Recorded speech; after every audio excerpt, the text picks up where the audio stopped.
Hello there. Could we see a free trade deal with Australia completed by the end of the year, complete with freedom of movement of people?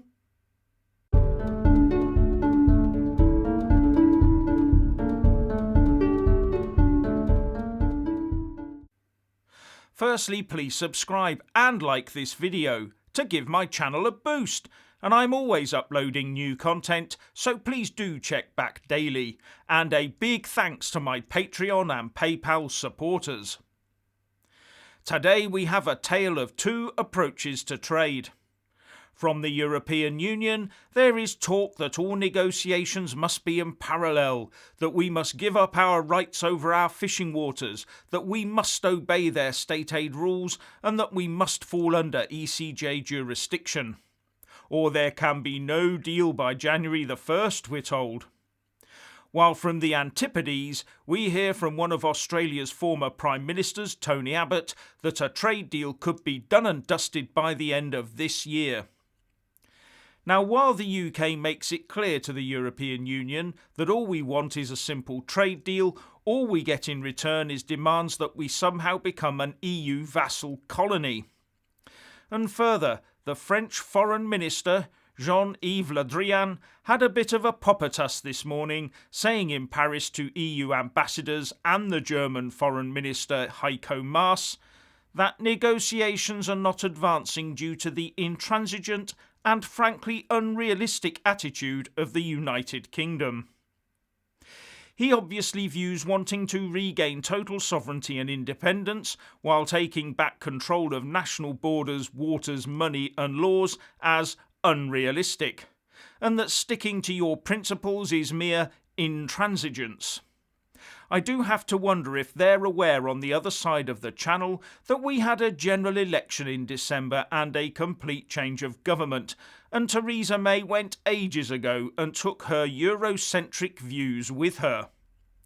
Anyway, a spokeswoman for the Prime Minister Boris Johnson said, "We have been clear from the outset about the principles underlying the UK approach. We are seeking a relationship that respects our sovereignty and which has a free trade agreement at its core, similar to those the EU has already agreed with like-minded countries. However, the EU is still insisting not only that we must accept continuity with EU state aid and fisheries policy, but also that this must be agreed before any further substantive work can be done in any other area of the negotiation, including on the legal texts, making it unnecessarily difficult to make progress. We will continue to work hard to reach agreement and look forward to the next round taking place next week, with round 8 of the talks starting next Monday the 7th of September. Although Michel Barnier is expected to travel to the UK this week for talks with our man David Frost to try and break the impasse. But I wouldn't hold your breath.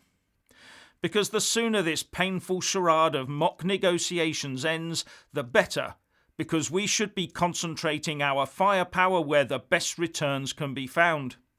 And those returns will not be located inside the stifling straitjacket that the EU tailors have knocked up for us. So it is good to hear that the EU's top negotiator Michel Barnier has been on the blower to EU 27 leaders, telling them that the Brexit talks are near the end of the road. And just because they would all sell out their own citizens and hand their own countries over to Brussels doesn't mean that we have to.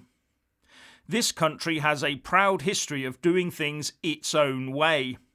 So it's great to hear from Tony Abbott that there are hopes that a trade deal with Australia can be agreed by the end of the year.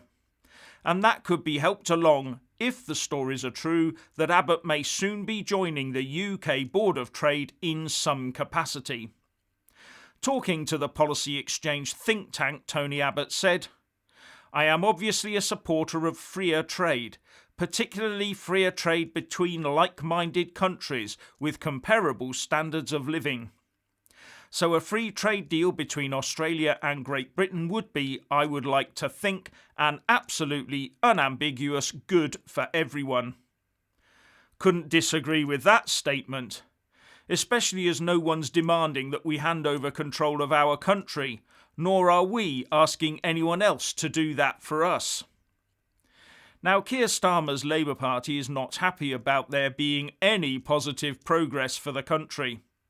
And the Shadow Secretary of State for International Trade, Emily Thornberry, who, if you remember, appears to have a vague dislike for White Van Man, said that it would be absolutely staggering if Abbott joined the Board of Trade team because, she said, he has no hands-on experience of negotiating trade agreements. But when talking to the Policy Exchange, Abbott did say, "Obviously, as Prime Minister, you are not dealing with the minutiae of trade deals. You're dealing with the very highest of levels, and you are reassuring the heads of other governments that you would like to bring about a deal that is a win-win situation as quickly as possible. And you're encouraging senior officials not to be held up by things that are not important, and not to be distracted by things that are not really issues of trade, but might be issues, for argument's sake, of the environment." Sounds like he was setting out his strategic credentials. But he went on to say that talks between Australia and Britain have been going on now virtually since the Brexit vote.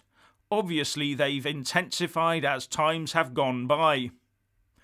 Oh, how naughty of us. I kept reading back then that the UK couldn't talk trade with other nations, not even the EU itself, until after we'd legally left the bloc. Abbott then continued, "I know because of statements that have been made on both sides that there's an eagerness to get this deal done well before the end of the year. I would certainly like to hope as of January the 1st next year, a trade deal between the UK and Australia on goods is entirely free of quotas and tariffs. That there is full neutral recognition of standards and qualifications, and that there is, to a very great extent, possibly subject to a generous quota, free movement of people for work, not welfare." Now that sounds good, don't you think? Anyway, Abbott continued, "I think that it's in Britain's interests and Australia's interests that this particular free trade deal is done as quickly as possible, and we have as much trade as we can between like-minded countries with comparable standards of living." And this might not just be about goods either. City AM reports that Trade Secretary Liz Truss is expected to tell MPs this week that a potential deal between the two nations will involve scrapping tariffs for cars, clothing and spirits. Truss is also expected to tell MPs that agreements on financial services, telecoms and technology could be in the deal, according to the Sunday Telegraph. Now, Tony Abbott also talked about the strength of doing free trade deals with like-minded countries, and also warned that "I think it is a different issue where countries have got widely divergent standards of living. I certainly think it's a different issue where you've got a country like China that sees trade as a potential strategic weapon and can turn things on and off like a tap. And Australia has direct experience of dealing with that particular issue. But as I said, how refreshing it is to now be talking to countries that want to do deals, not just continue an agenda of colonisation. Anyway, if you want to hear more from me, please don't forget to subscribe and also press that little bell, or you won't get any notifications. And if you want to see more of me, buy a mug with my mug on it by following the link in the descriptions box below, and support me on Patreon or PayPal. So what do you think about this potential Australia deal? Please share and comment, and thank you for watching.